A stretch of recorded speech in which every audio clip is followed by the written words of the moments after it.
Então, bom dia, pessoal.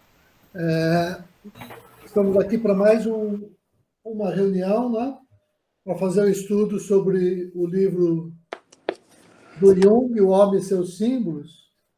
E nós já iniciamos o capítulo 4, o simbolismo nas artes plásticas, da Aniela Jaffe. E hoje nós vamos ver a segunda parte desse capítulo.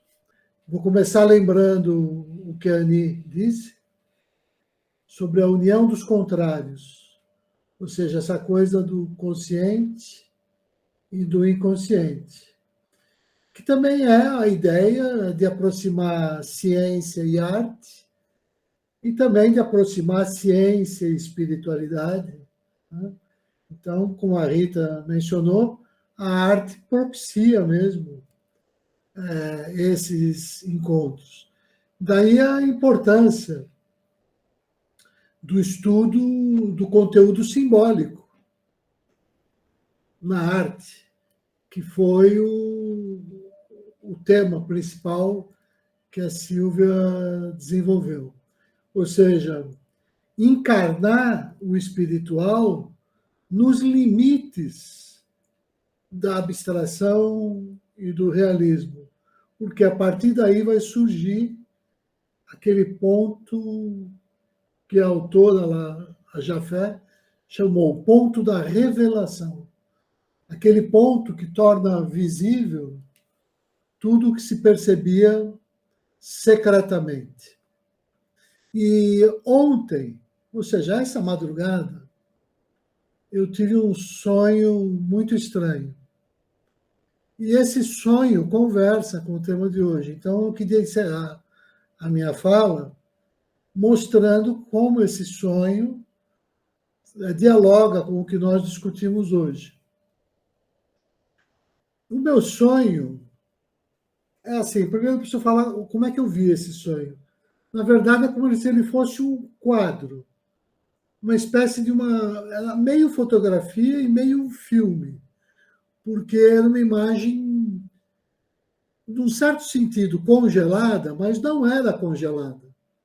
Então, eu não sei se era fotografia ou se era filme, porque naquele ambiente do sonho, que a lógica é outra, as coisas têm uma outra regra, né? Então, num sonho, tudo para mim, todo o roteiro, estava tudo muito claro.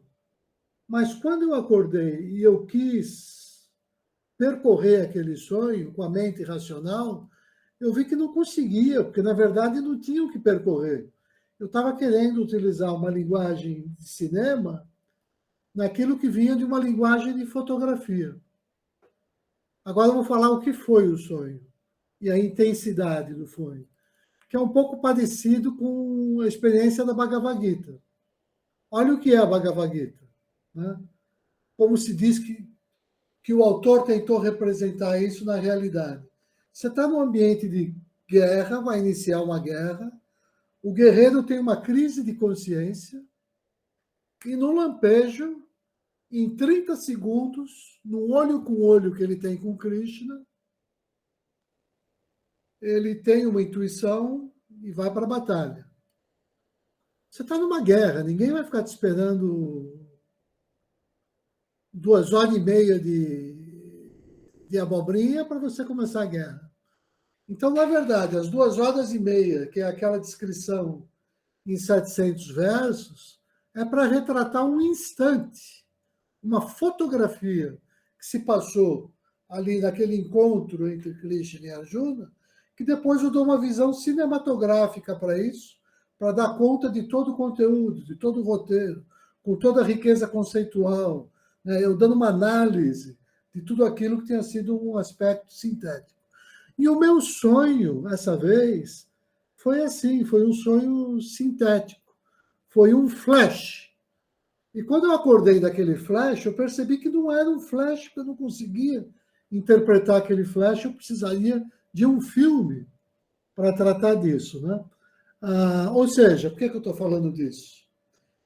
Eu estava na linguagem do inconsciente, eu tentei transportar para a linguagem do consciente e estava ali engasgado. Porque o que caracteriza um e o que caracteriza o outro, e como eu aproximo os dois. Aí eu falei, olha, eu sonhei com o Francisco.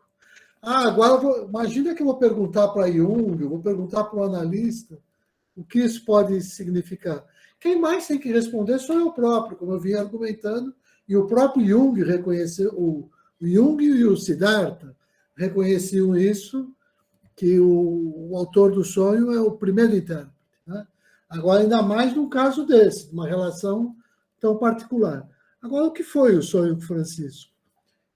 Eu falei que era um quadro. Estava eu, Francisco e tinha um casal. E o Francisco estava falando com esse casal. E eu estava usufruindo daquela atmosfera. Eu estava me energizando, ou aproveitando daquele ambiente e também absorvendo algumas coisas. Né? Mas eu não sei o que estava sendo falado, nem sei a energia que estava recebendo, é só isso. Eu estava ali me beneficiando daquilo. De repente, houve uma espécie de primeira intervenção ou telepática ou intuitiva, que é como se Francisco estivesse me dizendo: o que você está fazendo aqui? Por que você está aqui? Né? Me provocando. Mas ele não falou isso, meio que ele me olhou falando isso. Aí eu olhei de volta e falei: o que você quer dizer? Eu não posso estar aqui? Você quer que eu saia daqui? Isso é uma coisa que é... Mas eu não falei nada disso. Eu olhei para ele, né? Ele falou: não, na verdade, eu estou tendo a conversa com esse casal, mas é claro que você pode estar aqui porque isso te interessa e te agrada, né? Mas, ao mesmo tempo, é como se o casal dissesse e eu também dissesse. Mas também é verdade que isso poderia ser uma conversa totalmente privada, do mesmo jeito que se Francisco estivesse falando comigo, eu não queria que alguém estivesse ouvindo. Então tem todo esse contexto, né? Mas aí Francisco disse: então, você está aqui e eu estou aqui para falar para esse casal que agora, nessa nova realidade, como foi manifestada e como foi construída em vida, e que eu faleci, vocês podem me invocar para operar milagre em suas vidas, né? Como algumas pessoas já vêm fazendo. Por exemplo, por que você não faz um pedido para alcançar a sua cura? Mas isso não foi falado.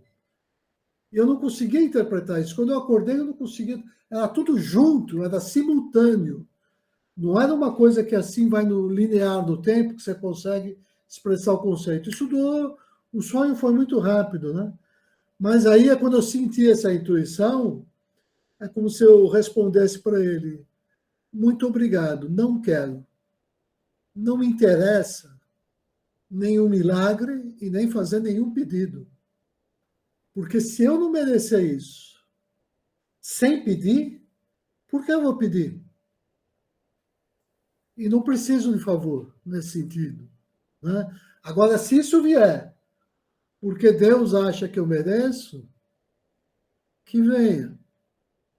Mas, ao mesmo tempo, eu sei que Francisco, é meio como se ele estivesse olhando para mim, sorrindo, concordando e também entendendo que para algumas pessoas pedir é importante e para outras pessoas não é importante. E quando eu acordei de tudo isso, eu lembrei da cena e falei: eu vou escrever sobre isso. Ele falou: não tem como escrever, é impossível. O que foi o sonho? Eu não consigo. Não, mas ele falou isso, ele não falou nada. Tudo que eu falar aqui é mentira, porque não houve diálogo. Aí o que eu percebi é que na linguagem do inconsciente é a linguagem da fotografia. E a linguagem do consciente é tornar essa fotografia um filme. Então, no sonho, embora fosse só aquele flash, estava tudo muito claro, porque eu funcionava com intuições sintéticas. Mas quando eu acordei, eu não conseguia, com a mente racional, dar nenhum sentido para aquilo. Porque o consciente usa uma linguagem que é diferente da linguagem do inconsciente, que em meditação a gente quer aproximar, quer acordar, quer dominar pelo yoga, isso que é característico um pouco da linguagem do inconsciente. Então, qual é o sentido o que é um milagre, na verdade? Né? O milagre é aquilo que no presente você ainda não consegue explicar racionalmente, mas um dia explicará, ainda que tenha uma explicação que envolva a atuação metafísica. Mas ela sempre. O milagre, na verdade, é só a medida da nossa ignorância, naquilo que eu não consigo explicar, e que um dia vai ter explicação. Então, aliás, esse era meu ponto de discordância de Francisco, porque ele fundou toda a instituição no conceito de milagre. O Instituto sede lá em Sergipe chama Edifício Milagres. Né? Eu falava, Francisco, não existe palavra mais maltratada, né? Se eu pegar a TV hoje em dia e eu ver um pastor fazendo milagre o tempo todo e depois enviando a conta bancária, né? Eu sei que o que a gente menos precisa hoje em dia é falar dessas coisas irracionais, né? Mas que não tem nada a ver com o inconsciente nesse sentido quem está tratando aqui. Então, essa ideia de milagre, é óbvio, tem a ver com associação simbólica. Né? E aí sim isso está ligado com a cura, eu não tenho nenhuma dúvida.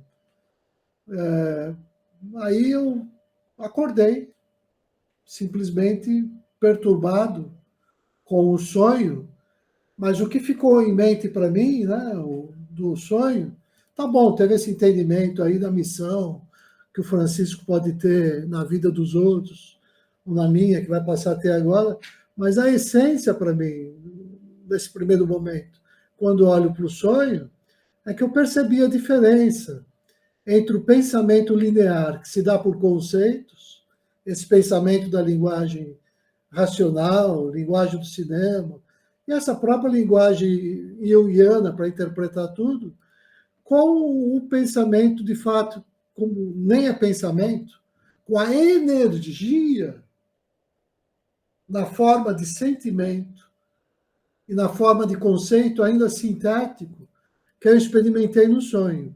E quando essa energia se materializa, ela vai dar origem ao pensamento e aí as explicações.